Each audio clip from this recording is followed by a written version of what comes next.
Jacob, how's it looking? Does it feel like most attendees have arrived? People are still kind of trickling in slowly, but I think we can start with introductions if we got a lot of ground to cover. Yeah. Okay, everybody, thank you so much for being here. My name is Joy Church, and I'm the Executive Director at Venture Portland. And full disclosure, I care a lot about the food and drink industry here in Portland. I'm the board president for the Portland Culinary Alliance. And I want to thank that alliance for really getting out the word this weekend. We're sold out. So, hey, this is fun for Zoom. We have a sold out show.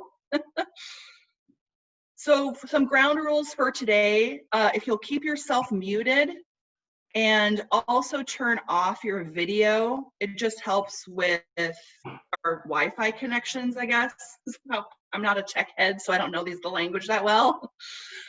So for those of you who are attendees, if you would definitely do that. Panelists don't feel the need to do that at all, but just a note. And then for guests, for attendees, if you're here to listen in and participate in the chat. So Jacob will do his best to track your questions so that when we get into the Q&A portion of this, he'll kind of gather together the questions, and then we'll hear those from him. That we hope that'll happen around 10 or 10:10 or something. So that's how we will be able to maybe get your questions answered. So I just want to clarify, this is a listening session. Thanks to Prosper Portland for putting this together.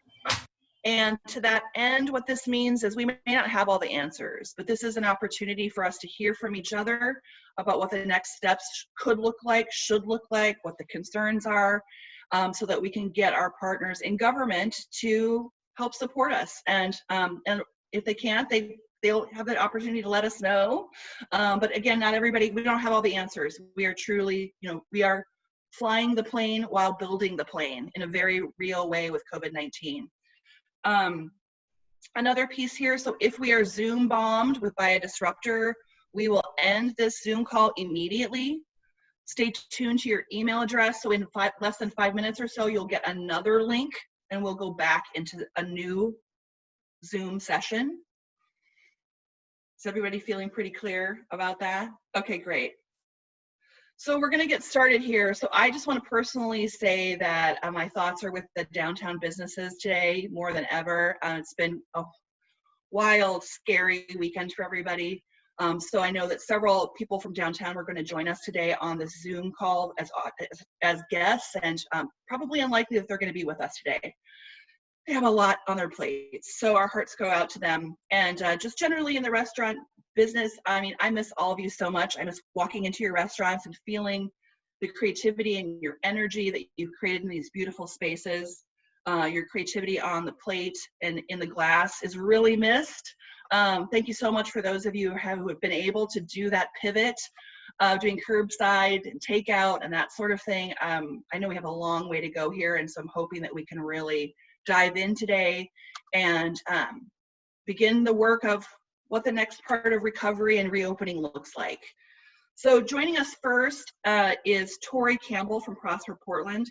He's the Director of Economic Development. So Tori, welcome.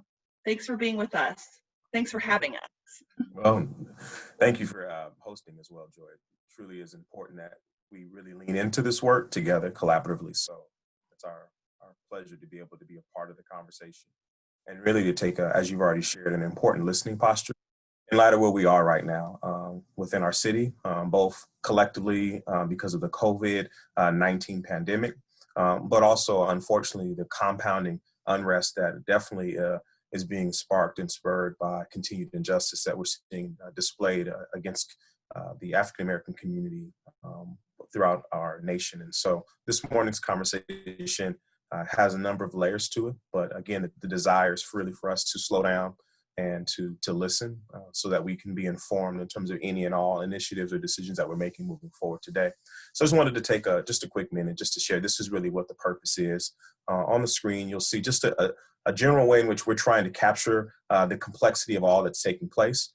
We know that COVID-19 is spurred as an economic as a health crisis that definitely has had economic implications. So that's without question. And this document just gives you a general sense of the role that we have been leading, just with respects to how we are supporting economic relief and stabilization and eventually into recovery for our small business community. So in the blue, that just gives you a sense of the role of the state and county, and we're happy to have those voices on the Zoom call today to both listen in as well as provide some perspective. You can also see the green gives you a sense of the economic responses in terms of relief.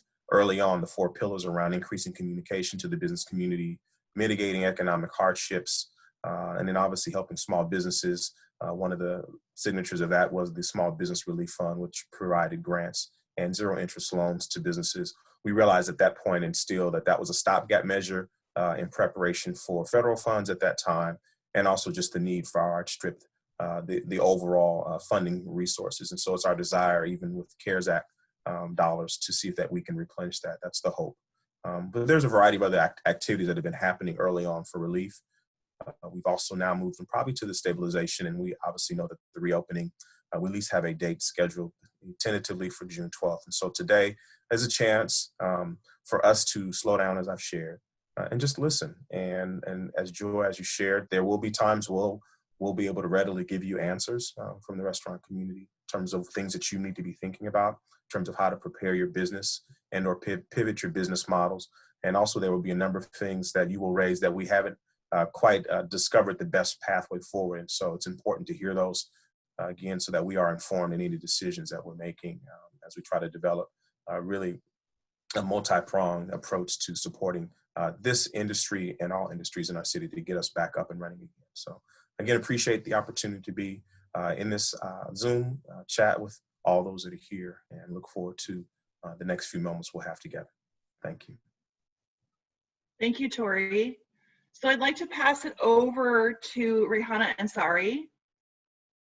Rihanna, are you still with us? Hello. Hello. So, Rihanna is with the Office of Governor Brown. She's the Regional Solutions Coordinator. Welcome. Good morning. Thank you, Prosper Portland and Venture Portland, for hosting this listening session and for the opportunity to share information about the governor's plans for reopening. I'm Rihanna Ansari, the governor's Regional Solutions Coordinator for the Metro region. Provide a high-level overview of the governor's reopening plan and restaurant industry sector guidelines, but more importantly, I really look forward to hearing from you and what you are experiencing in the restaurant industry. The governor's framework for reopening is designed to be cautious, incremental, and based on science and data. In Oregon, we've flattened the curve, but we know it's not without the sacrifices that you and others have made. The governor's top priority is ensuring the public health and safety of everyone. At the same time, we know that people are experiencing significant economic hardship. The governor's reopening plan includes 3 phases and prerequisites for advancing into each phase.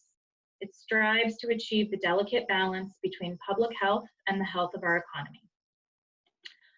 This slide shows the governor's goals for reopening. As you can see, minimize hospitalizations and deaths, allow people to safely return to work so that they can support themselves and their families, avoid overwhelming healthcare systems, protecting those at highest risk, including communities of color, and support for small local gatherings that preserve community cohesion and cultural practices.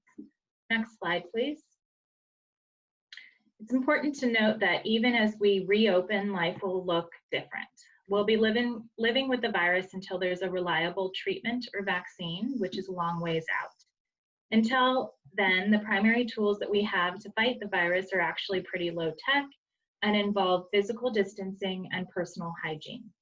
Every restriction that we lift will increase transmission and the number of cases. That's why it's important for us to reopen in a thoughtful and safe manner. Next slide, please. This table shows what's allowed for specific employers in different phases. The middle column represents guidelines that apply statewide for outdoor recreation, retail stores, childcare, summer school, camps, youth activities, and takeout only at restaurants. The right-hand column applies to counties that are in phase 1. These are the activities that are allowed under phase 1 guidelines for restaurants, bars, personal service providers, malls, gyms, and local gatherings of no more than 25 people. The details of phase 2 are still being finalized, and the specifics will be informed by the experience and information gathered in phase 1. After at least 21 days in phase 1, counties that continue to meet the prerequisites may be able to enter phase 2. Things that are being considered for phase 2 include expanding gathering size up to 50 people indoors and 100 people outdoors, some office work, new guidance for small and medium venues such as movie theaters and churches, youth sports, overnight camps, indoor and outdoor activities, and certain outdoor recreation. There may be some changes to the restaurant and bar industry sector guidelines. Again, these aren't final yet. More information is expected to be forthcoming sometime this week. Phase 3 won't happen until there's a reliable treatment or vaccine, which again is many, many months out. Concerts, live audience sports, conventions, and festivals won't happen until there's a reliable treatment or vaccine. Next slide, please. Given time constraints, I won't go over all of the sector guidelines in detail. Instead, here are some of the guidelines for restaurants and bars. You see table spacing of at least 6 feet, parties of 10 people or fewer, requiring all employees to wear cloth, face, or disposable coverings, prohibit customer service or customer self-service operations, including buffets, salad bars, soda machines, etc. Just increased sanitization and cleaning protocols, and ending all on-site consumption of food and drinks by 10 p.m. Next slide, please. As I mentioned earlier, there are prerequisites that a county must achieve before applying to enter into phase 1. Those are listed here: a declining prevalence of COVID-19, a robust testing system, contact tracing system, isolation and quarantine facilities for those that aren't able to self-isolate, a commitment to adhere to industry sector guidelines, adequate healthcare capacity, and sufficient personal protective equipment.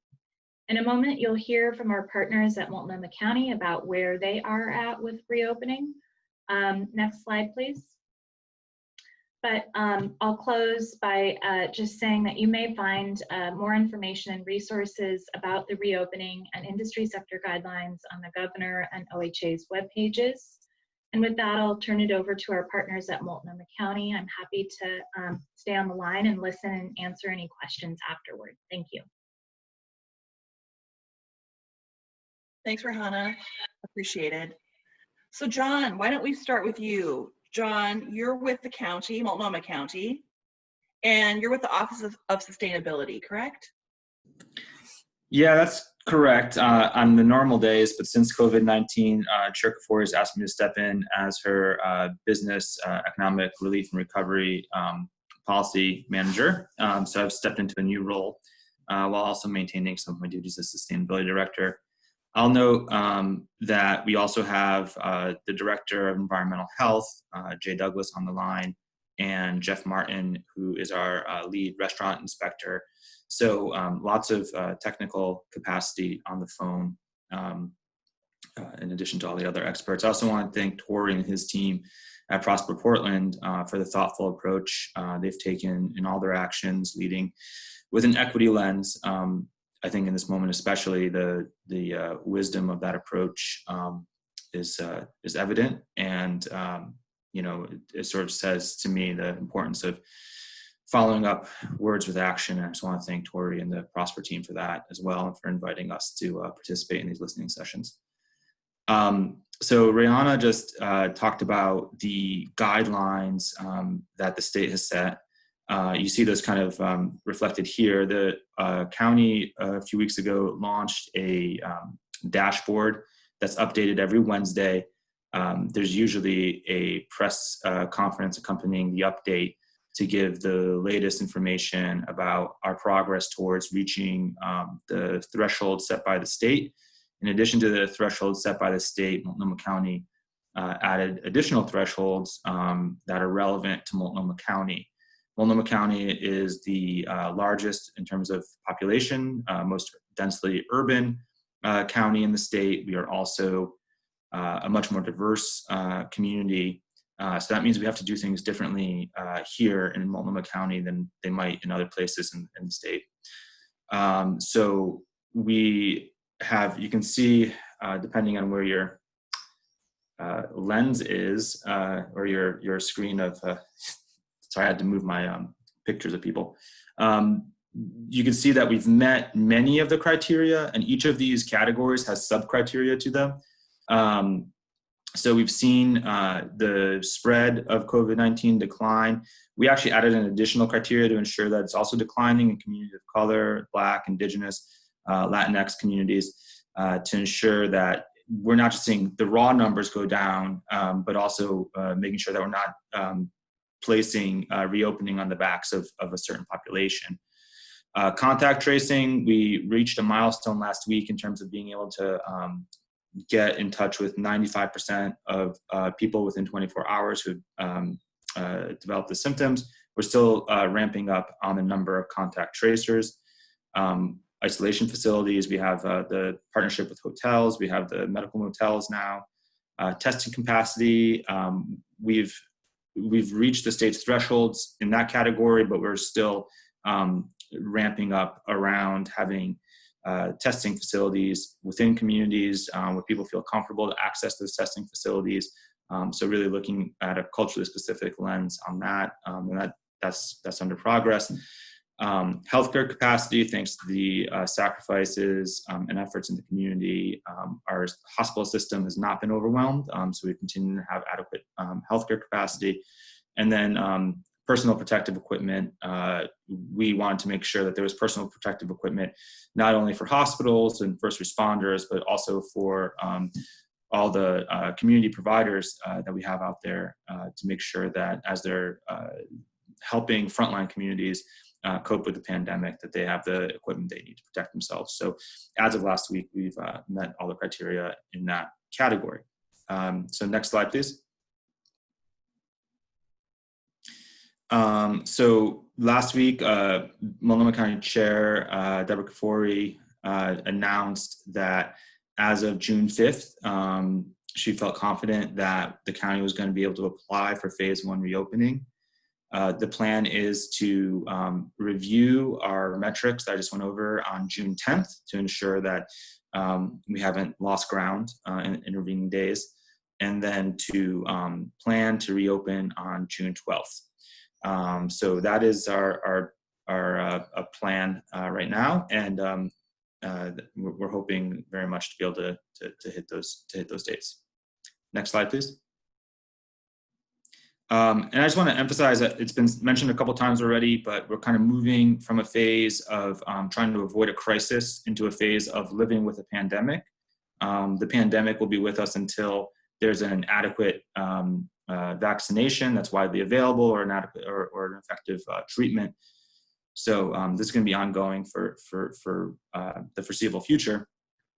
So as Rehana mentioned, that means we're really going to need to take steps that are available to us to limit the spread of the disease. That means making sure that we maintain that physical distance whenever possible, ensuring that employees and customers stay home when they're sick, or stay away from the business when they're sick. Additional cleaning, especially in high-touch surfaces, and then requiring employees to wear masks. Obviously, face coverings for customers at restaurants is not required. However, it's important to note that there's certain ADA requirements around mask wearing, so not everyone's going to be able to put on a face covering. So we just have to be conscious of that as well.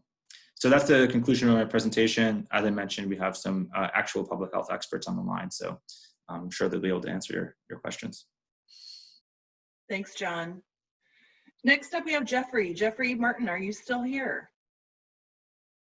Aha, there he is. Hi, Jeff. Yes, I am. How's it going? Good. Thanks for being with us. So Jeff, you're from Multnomah County, and you're the restaurant inspector supervisor. Is that right? Correct. Thank you. Take it away. Oh, perfect. Well, I actually hadn't planned on doing a presentation. I was mainly here to answer any technical questions. So. Well, fabulous. Yeah. Thanks for being with us. No problem. And from the mayor's office, Jamie Dunphy is here. He's here listening in. Jamie, would you just want to say hi? Absolutely. Hey, good morning, everybody. I've met many of you guys through my previous role. I was the Venture Portland liaison and senior policy director for Commissioner Nick Fish up until his passing earlier this year. And since then, the mayor has assigned me to work on his economic recovery task force and continue a lot of the work that I began under Commissioner Fish. Just a little bit about me. I am a former small business owner myself. I owned and operated a coffee shop and little sandwich cafe down in Selwood for about 5 years prior to my work beginning in politics. Random. And more than anything today, what I'm really hoping to hear is we know a lot of the specific challenges that the restaurant industry specifically will face and is facing right now. We know that we are going to lose a lot of the restaurants that have already closed or have temporarily closed or have reduced operations. City Council is getting ready to consider changes to policies, how to spend the federal stimulus, and we're looking for those gaps and those things we don't know that elected officials need to have at the front of their mind as they are considering your industry, and ways that the city of Portland can uniquely assist in making sure that you guys are able to succeed. We will not be able to be the answer to everybody. We have our own severe limitations, but if there are things that City Council needs to know as they are considering next steps, I really want to hear that, and it's my job to make sure that your elected officials hear that. So I'm happy to be here. Thank you guys for having me today, and I'm going to mostly be quiet. Thank you, Jamie. Appreciated. So everybody, if you'll please try to remember that if you have questions or as concerns come up, use the chat function. Typically on your Zoom screen, right, you'll see it at the bottom. There are all those icons at the bottom, and one of them kind of looks like a little thought bubble, right? And that's the chat feature. So you click on that little button, and then you can type in a question. So that's a good place to make sure that your questions are recorded, and we'll get to those questions during our Q&A section later on.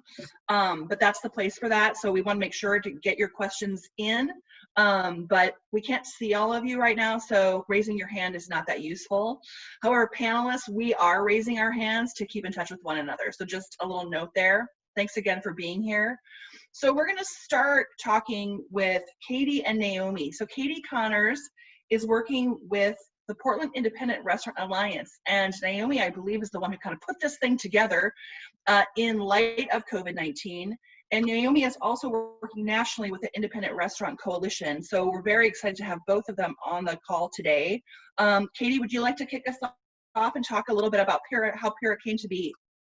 Absolutely. Hi, everyone. I feel very fortunate to be here today with every single one of you. This is an amazing opportunity, and I think that every single entity of the state and city should be acknowledged, and just we all feel very fortunate that we have a community that is supporting restaurants and bars in the way they are doing right now.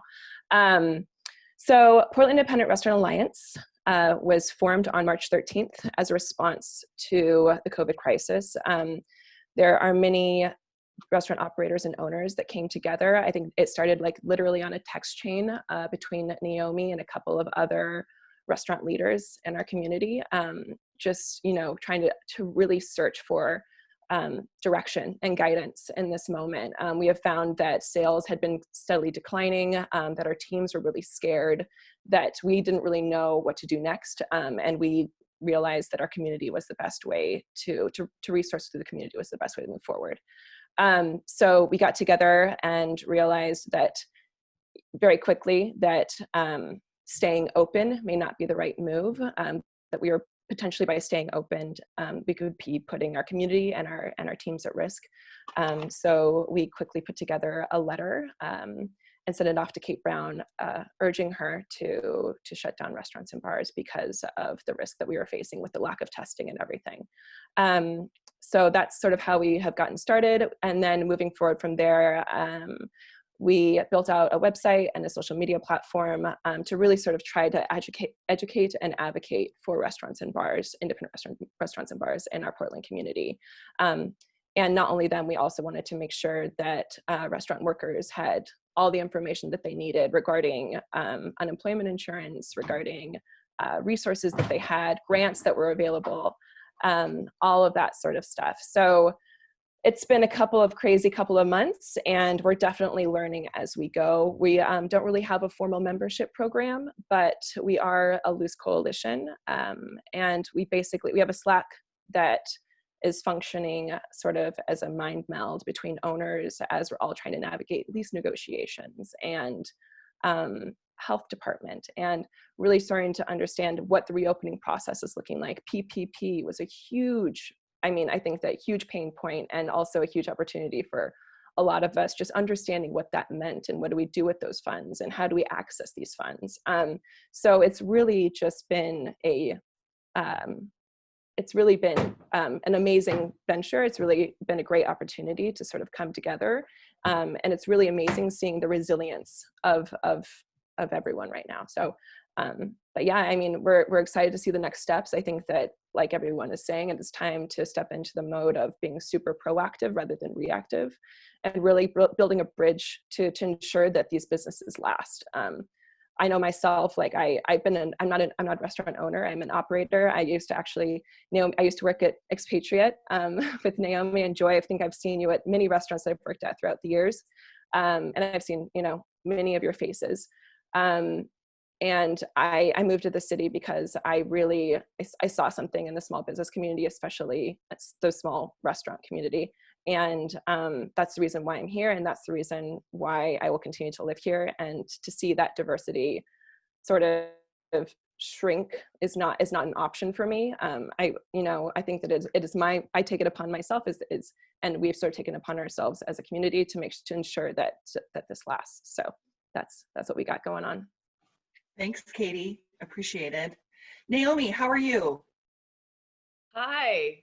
Hi. Well, I've been trying to answer that question a little bit more honestly these last days. I feel that we always ask that habitually of each other, and I appreciate where it comes from, but I think all of us are really struggling, and I wanted to start out the beginning of this call by acknowledging our Black community here in Portland, and say that, as PIRA and as a community of people centered on restaurants and being a resource for others, I want to acknowledge the particular challenge that our Black community is facing, and just really take some space for that today. I can't really have any kind of conversation without acknowledging that.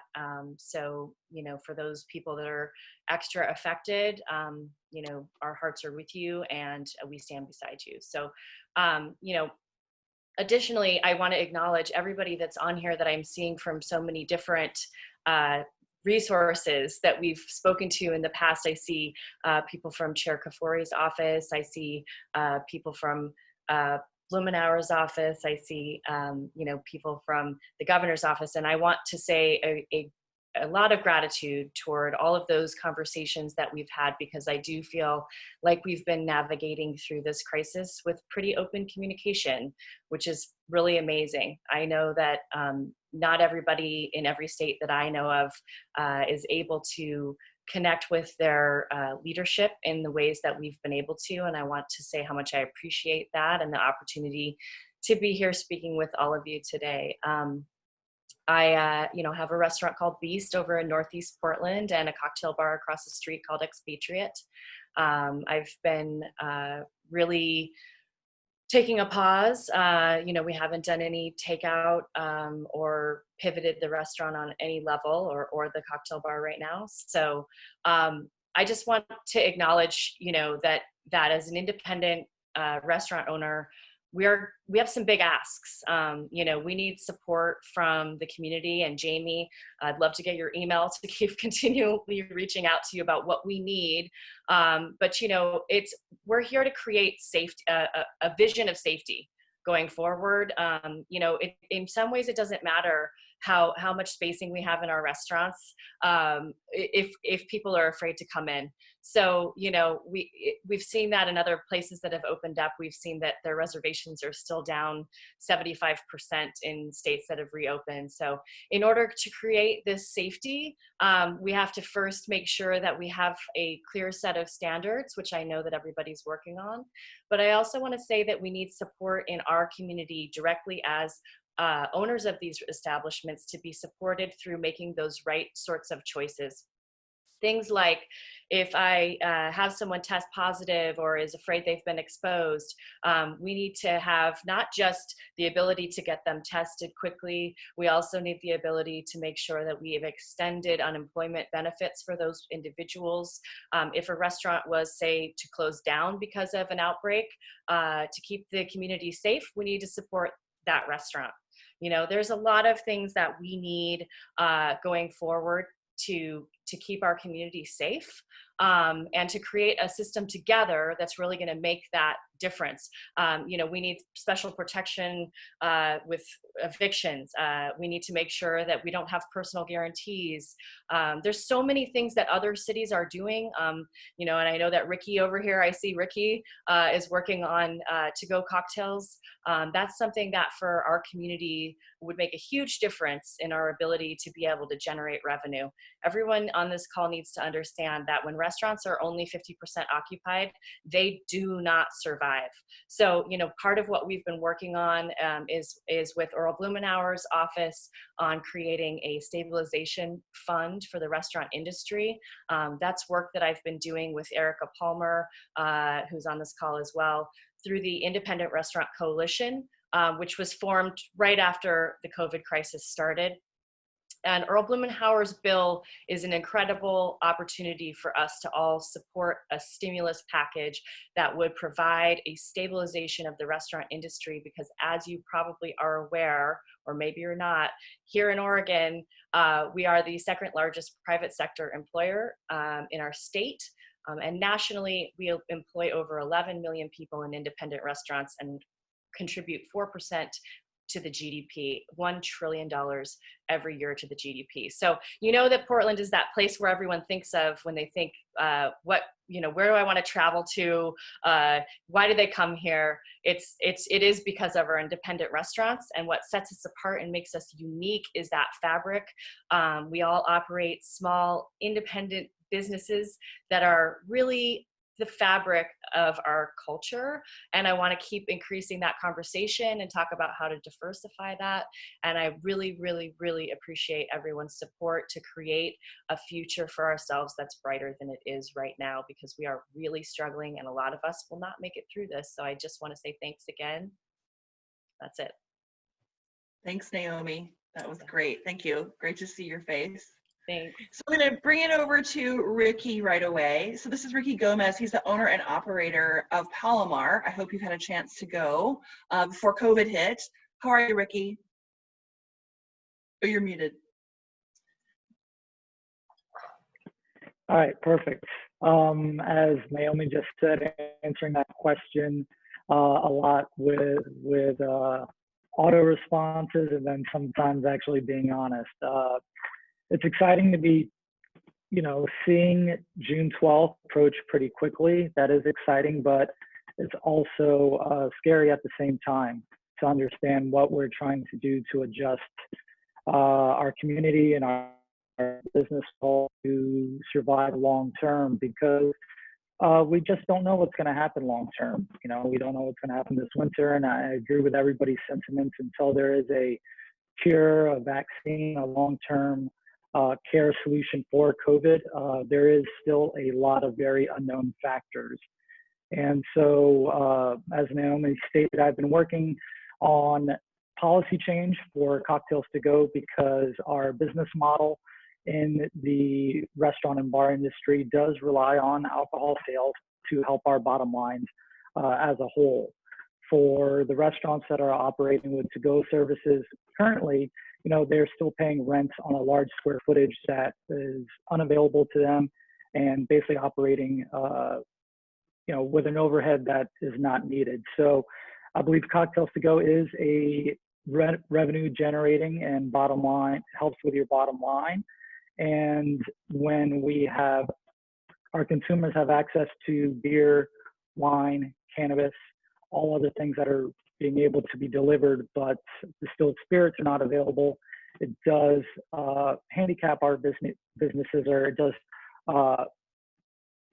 definitely hurts us, and we're looking for every opportunity to generate revenue in a healthy environment and provide health for our consumers and for our workers, and to be able to survive long term. So what we've learned is the OLCC has been working diligently to try to help us. They've taken away some fees for alcohol license renewal. But what we're running into is that this change needs to be a statutory change on a state level. So there is a specific statute on the state level, ORS 471.175, which states the holder of a full on-premise sales license may sell by the drink at retail wine, malt, beverages, and cider and distilled, except as provided in this section. All alcoholic beverages sold under a full on-premise sales license must be consumed on the licensed premise. Now, there is carve-out for malt beverages, wine, and cider. Obviously, growler sales are allowed. The OLCC has streamlined the process for on-premise license holders to apply for off-premise, so that people offering to-go sales may sell beer and wine, but not distilled spirits. So we are looking for support on a state level. State legislators and state senators need to support us, because a special session is needed to change the statute. So that's really what we're looking for. Wow. The OLCC has done their best to help with this situation, but they cannot change statutes. They can help change policies to help us, but at this moment we need help from state legislators and state senators to change the statute on a state level for us to move forward. Now, I get it, sometimes this does not feel like an important issue right now. I believe health for our communities is our #1 priority.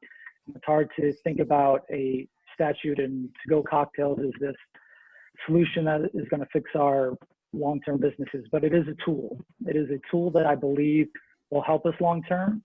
It is a tool that with diminished capacity in phase 1 and phase 2 will help us long-term. I mean, it is a large part of my sales.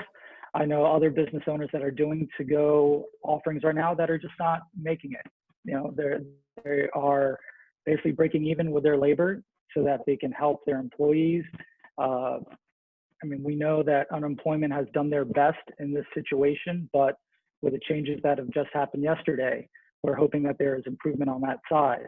I guess our ask is for us to have the opportunity to just contribute to our economy, get our staff back to work. As little as this may help, every little bit helps. And, that's where we're looking for support specifically. Talk to your state legislators, talk to your state senators, and ask them for your support with this. We're not asking for regulation changes. We want the opportunity to bring people back to work and to generate tax dollars for the state, because we know this, we don't yet know what the long-term effects are going to be. So we need every tool available to us to develop revenue and to help our bottom line so that we can survive. Some are being very, very helpful. Other landlords are going to be in tough positions to make tough decisions as well. And I believe this is something that will help us long-term as a state. And specifically, seeing the 3 states around us, Washington, Idaho, and California, along with 26 other states, including Washington, D.C., have done policy change already to help these small businesses with Cocktails to Go. And we've seen in informal studies that people have hired 45 to 55% staff back with the additional revenue of cocktails to go. So there is an impact. There is an economic impact, and you know, we're looking to see this. I think this can help a wide variety of bars and restaurants across the state. Thank you, Ricky. I appreciate that. Yeah. And we're going to have some follow-up with all of these people in a little bit, but we have one final panelist that I want to introduce, and that's Chris Bailey. How are you, Chris? Hi, good morning. I'm well. Thank you for having me. Good. Absolutely. So a full disclosure here. So Chris and I are on the Portland Culinary Alliance board. I'm the president, he's the vice president. So just, you know, full disclosure, we care about this deeply. So Chris has a lot of hats, as many do, but Chris is here representing the Portland Mercado today. So Chris, tell us how things are going. Yeah, I'm with the Portland Mercado. It's a Latin market hall and business incubator over in the Foster Powell neighborhood. Just through this crisis, we've been working as a team to assist the small businesses that are on site at the market hall through below market rents, business advising, other activation for sales opportunities. Mercado is part of Hacienda CDC. It's a community development corporation that has historically provided affordable housing, homeownership support. The Mercado is a centerpiece of Hacienda's economic development initiative. So in addition to the site at Foster Powell, we have a complementary advising program called Mercado Empresarios. And so this has become a key piece through this crisis, where our advising team has worked with nearly 70 businesses, largely from the Latinx community and communities of color, to get information to them, especially since so many of our advising clients span not only in Multnomah, but Washington counties. We continue to have conversations around funding resources and opportunities, talk through rent negotiations, especially heading into the future with reopening. We offer continued support in bolstering our entrepreneurs' digital presence. Our events and marketing team have pivoted quickly to move away from space activation, since our market hall is currently closed because of the requirements. And now they are working tirelessly to assist in building up websites, updating online menus, social media presence, and so forth. We are currently assisting in operational plans to transition a lot of our clients to more robust curbside and delivery models, and then into the future distance dining models, and also assist in just immediate sales opportunities and evaluating supply chains to support that. Hacienda Mercado leadership has been connecting with organizations and groups like Clackamas Women's Services to provide fresh meals for survivors of domestic violence and other groups as just immediate opportunity to keep their business going. Thanks, Chris. I think that this kind of brings up an example. So because the Mercado has all of this infrastructure in place, they're able to do so much of this work that every business needs. But it's just an interesting point, right? If you're an independent restaurant and you have yourself and maybe a partner and a staff, that you don't have that infrastructure to quickly pivot in all these directions, to redo marketing efforts, and to keep up with the latest information. So this is just something that most restaurant owners don't have. So Chris, I'm so happy that they've got you in place to help them navigate all of the changes that are really hour by hour. So Katie, I wanted to go back to you. If you wouldn't mind talking to us about, what are some of the most pressing things that you're concerned about in thinking of what's the reopening going to look like? Will you be able to do it? What are some of your top priorities? Absolutely. So I think I'm just going to hit on some really basic ones for the phase 1 guidelines. For us, I think that having really clear and concise communication lines with those that are regulating the guidelines, so the health department, the OSHA, and the OLCC, just really figuring out who it is that we go to understand how these guidelines are going to be enforced in our places of work. So, as operational as operational people, we are really used to being heavily regulated in the restaurant industry. And I think that we all have the goal of providing a safe work environment for our team and our community. And the way that we're going to be able to do that is by having clarity on how, like, what it is that we need to do every single day. So I know that these sort of point people are still being worked out on the back end. We had a really amazing conversation with Chair Kafuri on Friday, but the sooner that we have that information, the better, so that we can prepare our services accordingly. So that would be amazing if we just had point people that we could even just, like, you know, get on the phone with, maybe a hotline, something like that. I think that Ricky brought up a really amazing point with Chair Kafuri on Friday, is just having maybe a video that shows what service should look like in a space, as far as spacing, as far as hand wash stations. You know, I think that just having a little bit more examples of what a safe work environment in the phase 1 would look like. The 10 p.m. Mandated rule, I think as a business community, we don't really understand where the 10 p.m. rule came from. So I think, you know, we, as Naomi pointed out, at a 50% capacity, we're already dealing with major limits on how many people we can serve and when. And the 10 p.m. rule, I think, would really inhibit, you know, our ability to serve the most people at a time, whether it's like a fine dining restaurant, whether it's a bar. I think that would be a little bit more clarity on what that rule means and why we have it. And I think, Katie, yes. can I stop you for a second? So can all the panelists get will you put your video on and your and unmute yourselves so that we can begin to actually have a more fluid conversation about, you know, does anybody have the answer to why, where, and how the 10 p.m.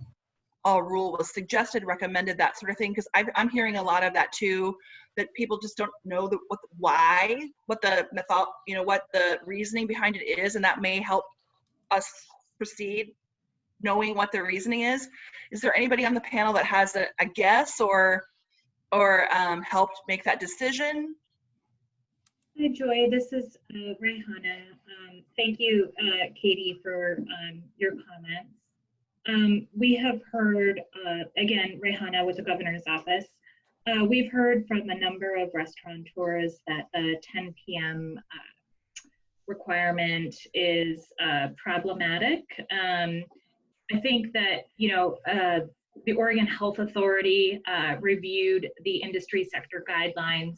So the industry sector guidelines were developed by the governor's office and industry practitioners on the ground, so business owners, and the Oregon Health Authority. And they all tried to achieve that delicate balance of promoting, sort of protecting the public health and safety of everyone, while also allowing segments of the economy to gradually reopen.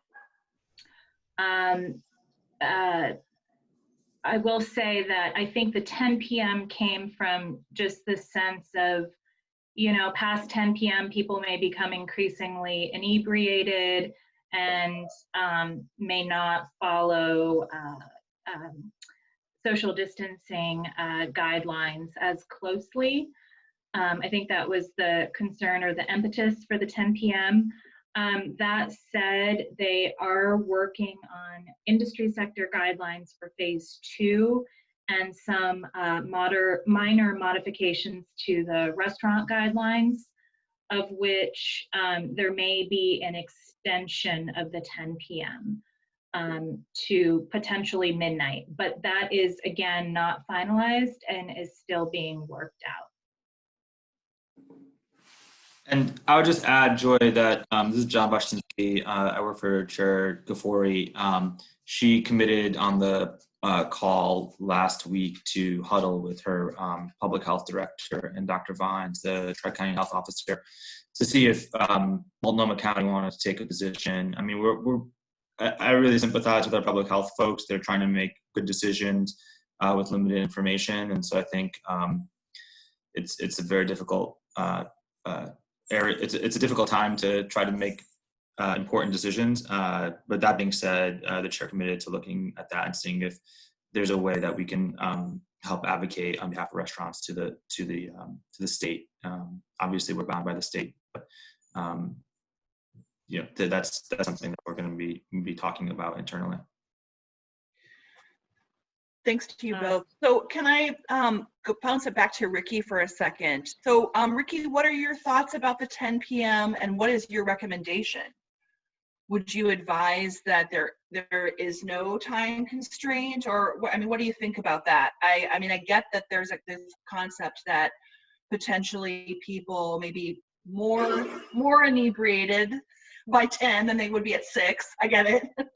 But is it 10 versus 12? I don't have an answer at all. I really am asking the question. Ricky, would you give your advice? And you're muted.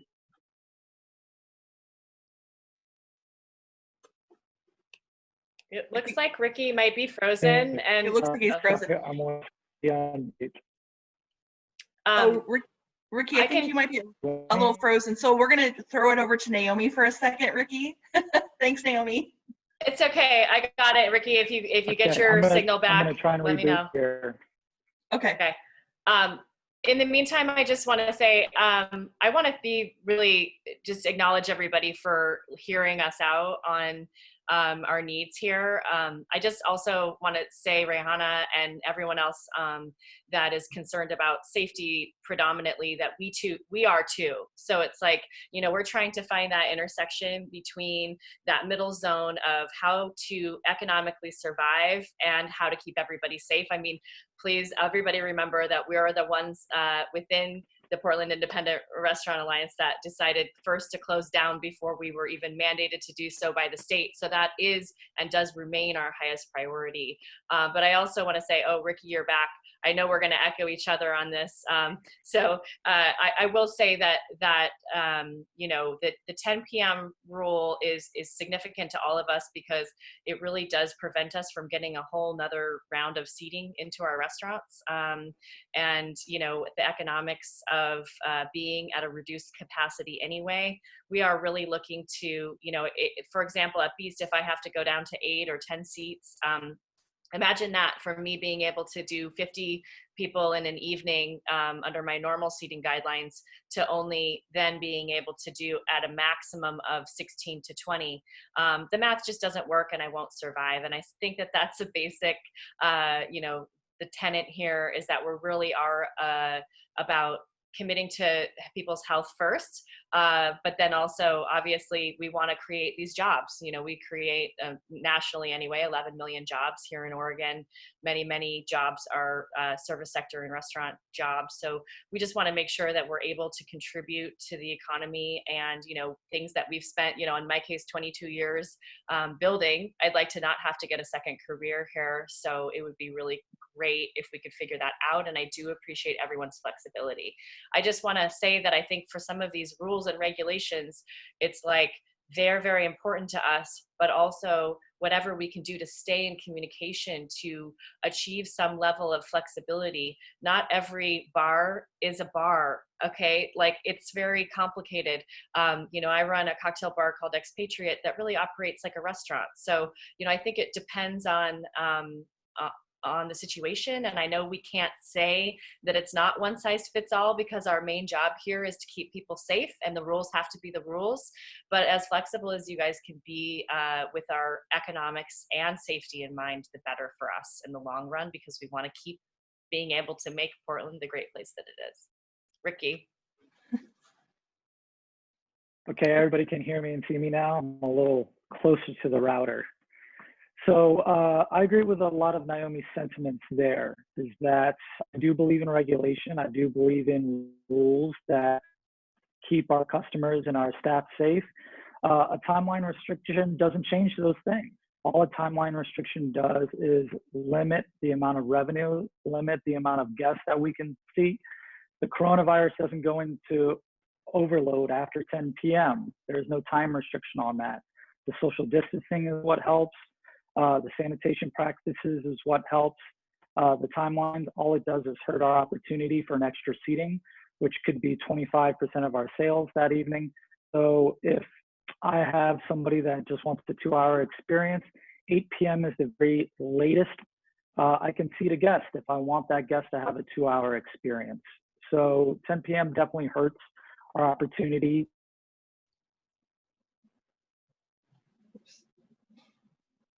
I think we lost him again. That's okay. So Katie, going back to you, you started to talk about, some of your community. I believe that in all the Oh, sorry, Ricky. So Katie, I'm sorry, my connection has been lost. Okay, well, stay with us as often as you can. Thanks, Ricky.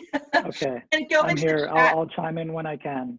Okay, and also use the chat function too. So even if we can't hear you, we can see your responses and concerns. So Okay, Katie, you mentioned that, the communication lines with lots of departments is really critical. And so we begin to ask, what are some of your other big bucket concerns, priorities? What are some other buckets? I think that lease renegotiation and just lease flexibility with restaurants is going to be very, very, very important. As restaurants sign on to a lease at market value based on the location, based on many other factors, and that market value is just not proven to not withhold during this crisis. So I know, we've been super fortunate at PIRA to have different specialists that have been sort of helping us with this. Michelle Reeves from Civilis Consultants has really spoken to us about the different options on a sort of state and federal level. And I think that we just have to look at it as an opportunity to sort of take the initiative to, they just need a certain sense of restructuring. And the structuring can be a variable that is a cost based on percentage of sales. And I can send, this is a little bit, there's a lot of details that go into lease renegotiation, but what we're finding is that many leaseholders they're not finding that landlords are being flexible, especially ones that have personal guarantees on them. So, and at this point, restaurants are just sort of bleeding money with that overhead cost. And, I know that we have an eviction moratorium, but when a business is facing all of these challenges and their hand is put towards a fire, they're going to pay rent because they understand that they do not want to, one, have debt to their landlord, and two, be evicted after all of this is over. And three, a lot of the times these personal guarantors are going to be facing financial ruin themselves at the end of this road. So this is a super complicated conversation, but I think we have to acknowledge that if we don't find some sort of solution, that the landscape of our city is going to be looking very, very, very different in the next few years. When I think we talk about restaurant closures, we've already seen quite a few, and I think that even if I think we're paying attention to sort of Portland Central. If we're looking toward, if we're looking outside of the Portland Central area, looking past 82nd Street and looking into Gresham, I think that we would really see a lot more. And I really think that these restaurant closures are not going to just happen in the next 3 months. I think that the repercussions of what is happening now, we're going to see closures that are going to be happening over the next 2 to 3 years. So rather than digging ourselves in a hole, we have to be really proactive about that. And that overhead cost is something that we need to address. And I think that as far as diversity of the city and as far as opportunities for small business, I think that if we don't address that sort of lease renegotiation is going to be something that is going to be super detrimental. And like I said, it's commercial, those sort of leases are extremely complicated. And I think that having a follow-up conversation after this would be really beneficial. Great, thank you, Katie. I think it's a real truth that so many of these, independent restaurants, again, are small, and they don't have those long relationships with their landlords, right? They're not on speed dial with their landlords or with their banks, right? So at a time like this, when you don't have that infrastructure because you're busy with service, Then when you're like, I'm supposed to call my landlord and ask them for a reprieve on rent, that becomes really challenging when you don't have a personal, close relationship, right? And that's a power dynamic that we just have to realize exists. I think that's a real challenge. So thank you for that. So Chris, I wanted to go back to you for a minute about the Mercado. So how have things been reshaped? Have you noticed that some businesses just decided they couldn't continue? They couldn't even try to pivot, or what has it actually been like for you? Yeah, through this, our community has been tremendously resilient. I think a majority of the clients we worked with have continued to be operating in some capacity, pivoting toward online and delivery models, which has been really inspiring. I think a big piece of it is being an advocate for the community we serve. Again, in getting that information to them, but also just being there in a kind of a holistic sense to support them. So, we have 14 vendors on site at the Mercado space. So, fortunately, there have been some rent relief for those immediate vendors, which have allowed them to be able to kind of continue operations. And then for our clients that through our Empresarios program, just working with them to have those conversations and be able to support them, because we need to continue to support this community. They represent such a diverse part of the city in large. Thanks, Chris. And Naomi, I wanted to pivot over to you. I've never used this word more ever, right? I always think of pivot as for basketball or something. Anyway, that's a little side note. So Naomi, what are you seeing with the Independent Restaurant Coalition nationally that are models that you like or that you see as just sticking points everywhere? Yeah, thanks. I do think that, I guess what I want to make sure that we impress on everyone here on this call is that it's really, it's not just a matter of reopening, to be honest. That's why we're working with Earl Blumenauer on the stabilization fund. And whatever we can do locally, someone on the call mentioned earlier that, I know there will be some funding, that happens at some point. And I think we do have to decide, obviously, as a community, how we want to spend that funding. And I don't know, much about that, but I would love to be in conversation, going forward, because I do think that one of the things that, as we all know, Portland is so special because of our diverse restaurant scene. It's a very vibrant thing that we offer. In fact, I think a lot of people nationally have said to me, you guys are the, sort of pinnacle of the independent restaurant scene in the nation. And I'd like to be able to continue on that trajectory, but I do want to impress upon everybody here that really, it might be more fragile than you even think it is. Restaurants traditionally use the sales from the week that they're open to pay the bills from the week before. We don't have big cash reserves. And the reason for that is really that 95 cents or 90 to 95 cents of every dollar that a restaurant takes in or bar goes back out into the community. So we're creating jobs all over the place, and we're basically giant employers. One of our highest costs is usually our staffing. And I think that's a good thing. We didn't get in this business to get rich. We got in this business to contribute to the societal and cultural fabric. And I do know that the issue so far, there's been many, but nationally, everyone's been in the same boat. Whether you're looking on the Slack channel of our local organization, Pura, or whether you're looking on the Slack channel of our national coalition, the Independent Restaurant Coalition, they are basically mirrors of each other. Everyone had a lot of trouble with the PPP, whether it was getting their applications done, understanding it, getting funding, and then not being able to figure out how to use it. The short side of that story is that restaurants really got left out of that part of our effort to stabilize our economy. We were and are closed still.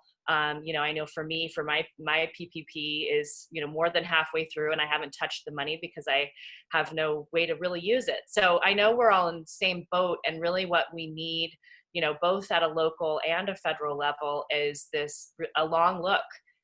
You know, when you guys at the county and state level say that we're going to be in this for the next blank amount of time, we are in it with you.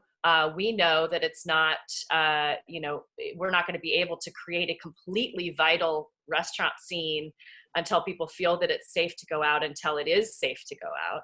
And that really means that during that period of time, we're going to need some real help, you know, both as, you know, the resources that you all are offering here.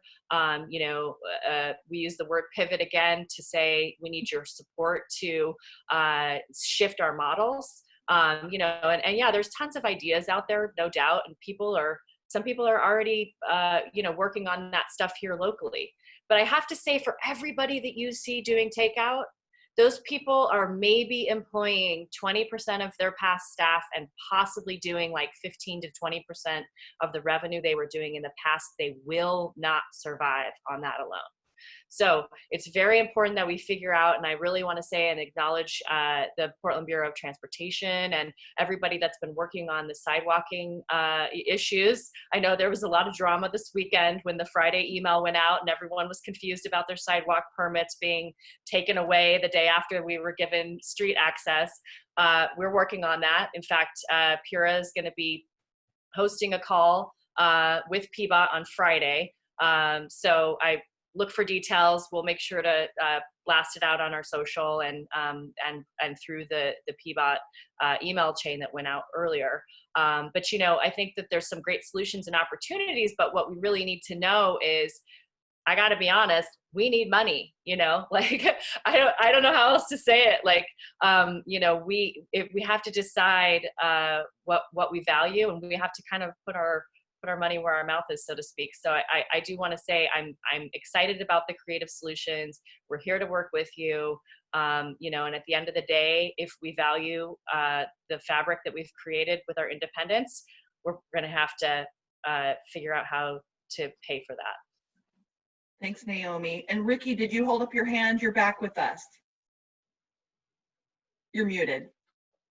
Okay, I'm back, but I put it in the chat. I was just finishing my thoughts with what we were talking about previously with the 10 p.m. I agree with Naomi. It's going to hurt our opportunities for revenue. And if we're abiding by all the guidelines for phase 1 and phase 2, that's what counts. You know, the coronavirus does not change during timelines. That all it does is really hurt our opportunities for revenue. Thanks, Ricky. And so one of the questions in the chat is who's inspecting the seating plans? Who's helping to create those decisions? Jeff, great, take it away. How's it going? Yeah, so our office is in the process of doing that right now. We made a couple of site visits to some of the restaurants in the area just to kind of get an idea, because as you all know, every restaurant in the city is different from the other. So we've been going around just kind of playing Tetris with their tables and moving things around and seeing, you know, when we move one seat and one booth, you know, it does have a domino effect down the line of, you know, moving one to another. So we've starting to get a couple of site plans from restaurants that are actually real restaurants, not just something that we draw in our office. So we can then, you know, put those up and have them on our website. So you could say, you know, this is what it looks like at this restaurant. I now know what it would look like in my restaurant. We will be having our inspectors going back out in the field, hopefully really soon, and they'll be out there to provide guidance to everybody, and we'll be looking at and helping everyone try to figure this out. Thank you, Jeff. And so a follow-up question about that. So let's just say that we've got a restaurant out there who's maybe thinks that they're doing their best with measuring out and, you know, utilizing their space as best they can, but they're wrong. They've made a mistake in their measurements. What happens then? Or let's say a restaurant that's like, I'm going to pretend like I don't know that I'm supposed to separate these tables. You know, what does that look like? Well, I mean, again, the first thing we do is try to educate. I mean, I think we're all here trying to do our best to figure this out, and none of us want this to continue to go downhill because, you know, if it continues to go downhill, I mean, it's just going to drag us out longer and longer.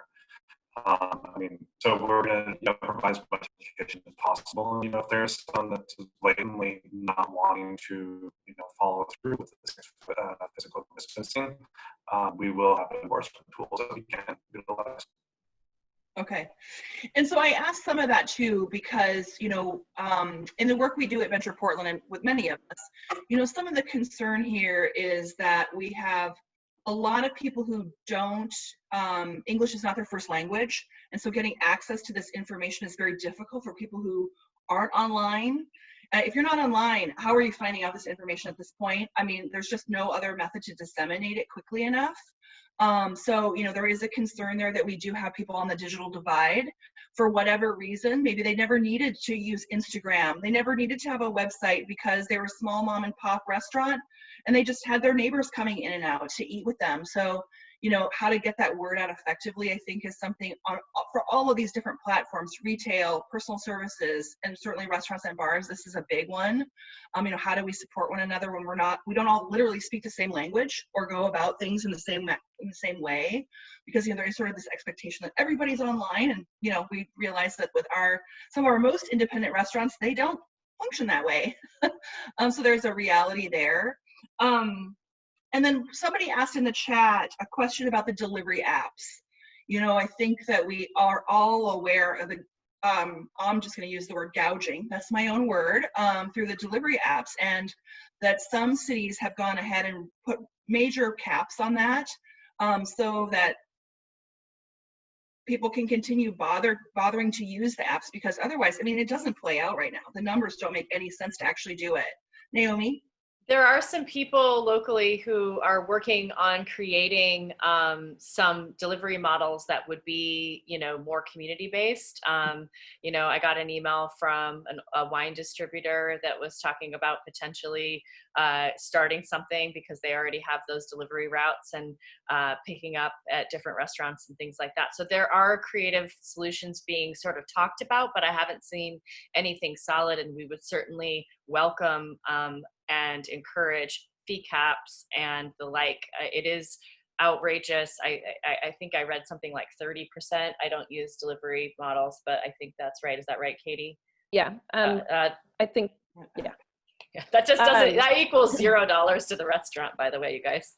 Yeah, especially, I mean, and I've been coming from Hot Yai, where we have a pretty robust delivery system. You know, I think that Caviar, Pub, Postmates, et cetera, I think that they've tried to make moves to become a little bit more, you know, flexible during these times, but it's really just not consistent. And I think that they prefer older accounts than newer accounts. And it really, I mean, as far as having visibility to the guest, Caviar is somewhat essential to a lot of businesses, and they are taking advantage of that. That's just what it is. And so I think it is super essential to come forward as a city who sort of is really proud of our restaurants and bars in the next year or so, to really take action there. Thanks, Katie. Naomi? Yeah, oh no, I'm typing in the chat. Oh, Sorry. Just to agree with. At one point, I don't know who we have here that might be able to speak to this, and I think maybe it's been removed, but I'll bring up the sort of subject of contact tracing for restaurants and bars. Can somebody speak to where things stand with that? Why it was decided to remove that? I mean, I have my own opinions, but John, is that something you're able to speak to? I'm gonna have to say no. I wish, you know, some of our people that were more expert in this field were on the line. I don't know if Jeff or Jay, you have anything to add, but that's something I can definitely look into, especially if you could just send me an email. I put my email in the chat a little earlier with a specific question, and I'd be happy to track that down and get an answer that you can share with the rest of the crew here. Thank you for that, John. I mean, as far as I know, it feels like I haven't heard anything about it for a while. So, and I assume, you know, I mean, I think we all understand now that contact tracing is so expensive. and at the moment anyway, very tedious. So from that side of things, how do you implement that restaurant by restaurant, and much less having the restaurants having to be the overseers of that kind of thing is very daunting. Anyway, I just didn't know where things had really landed with that. And then in terms of, Naomi referenced it, but with the Portland Bureau of Transportation and kind of the back and forth on Friday, is there anybody who can kind of speak to where things stand as of Monday morning at 10:15? Yes, I believe Amber's on the call, and Okay. she should be able to provide, Amber Clayton, she should be able to provide you an update. Thanks, Tori. Amber. Yes. Hi. Hi. For those of you that don't know me, I am Amber Clayton. I am the Right-of-Way Management and Permitting Division Manager at the City of Portland, Portland Bureau of Transportation. And first, for those of you that got the message on Friday, I really apologize. We really goofed on that one.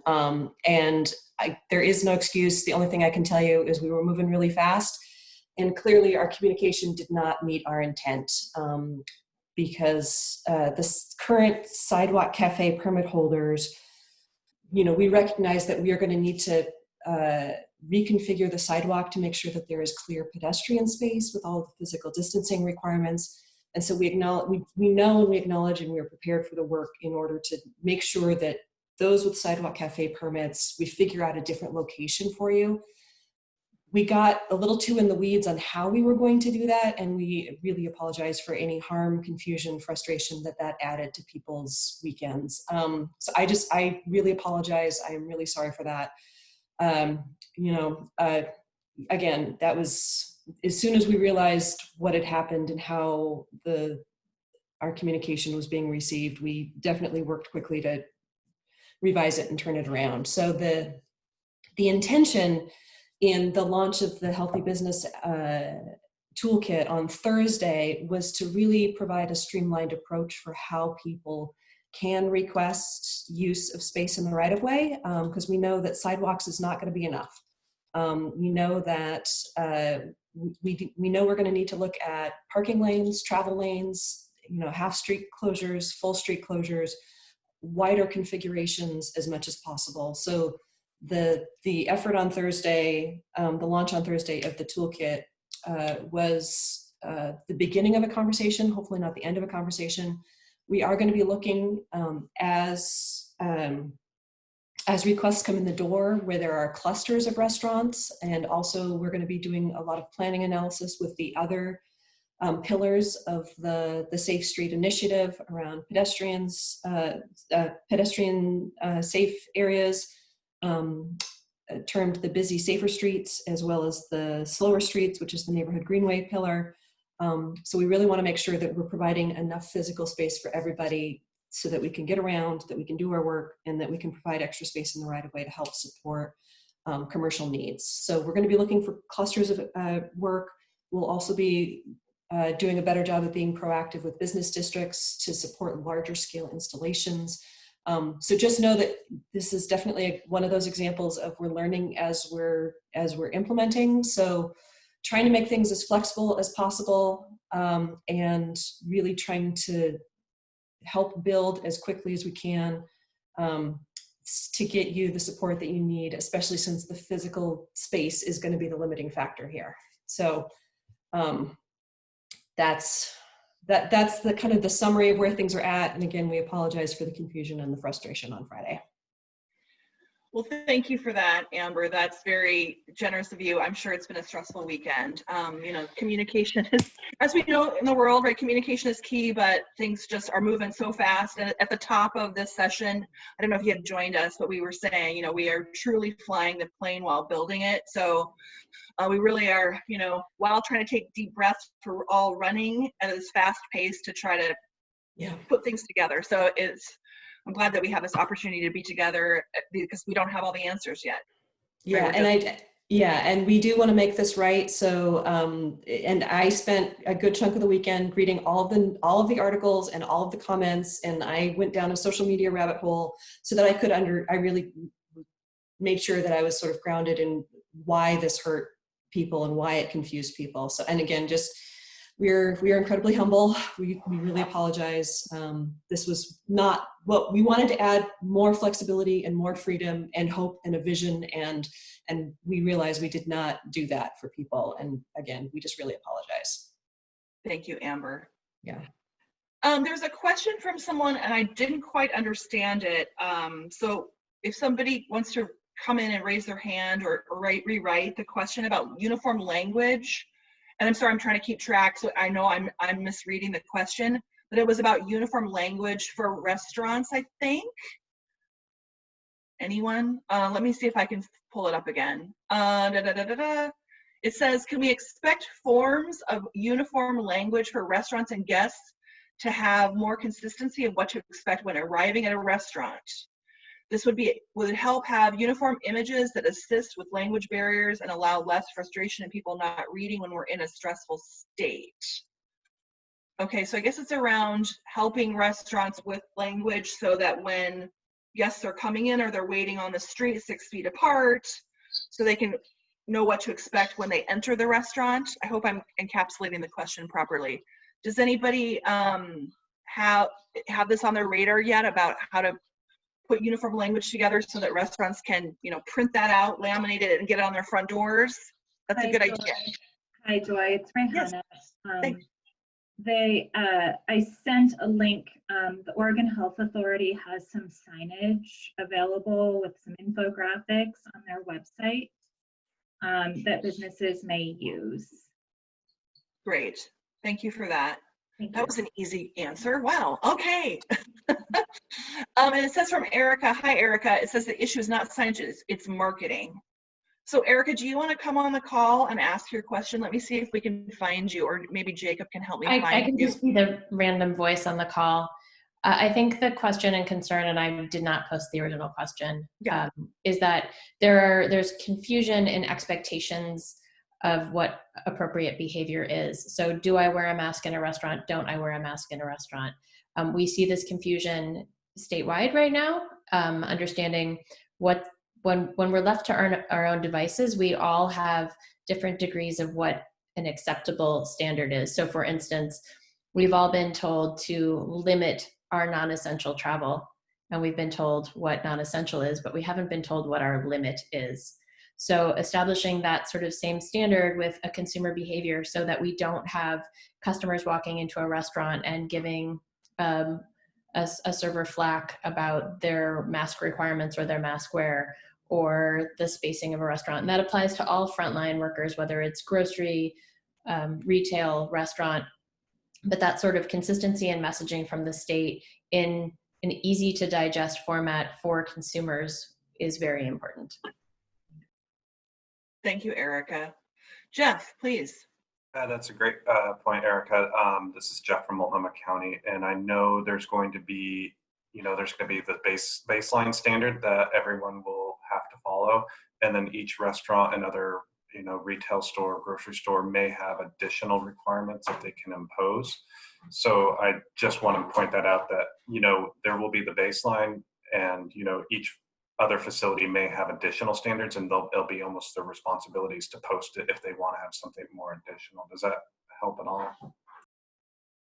It totally addresses what I'm saying, but it also misses that it isn't a consumer awareness plan of what the consumer expectation is. So not what your restaurant is going to be doing. They're all very, very focused on safety. But as a consumer, I'm going to a restaurant, I'm expecting to eat. Should I be wearing my mask in a public space? Should I be wearing my mask into the restaurant and then simply removing it when I eat? And that messaging isn't very clear. I think this is a good point, actually, that kind of dovetails back into the 10 p.m. concept, right? It's to help consumers, to get guests prepared for that themselves, right? So even if it is 10 p.m., somebody may decide, well, I'm going to go out even earlier. So the 10 p.m. regulation about, the inebriation piece doesn't quite fit in, but it's getting consumers ready to think about their own behavior and their own responsibility.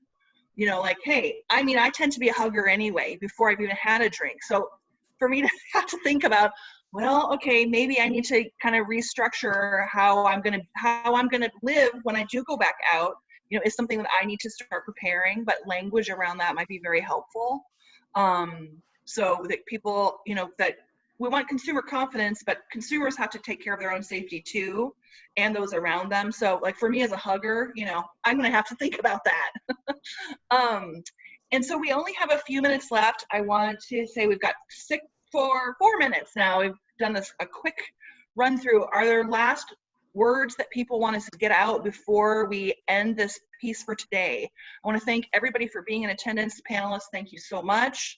And I'm hoping maybe Amy could get back on the call from Prosper, or maybe Tori, you could share sort of next steps. That would be very helpful, I think. Sure. Yeah. Again, I just agree with Joy. Thank you so much for your participation. Thank you for all of our Bureau partners, as well as county and the state for joining this. Very helpful, very insightful. We're going to take all that we've heard, both what's been shared for those that are on the panel, as well as what's been shared in the chat, and synthesize all this information. Again, the goal is to use this to help us understand what are the gaps, where are we missing.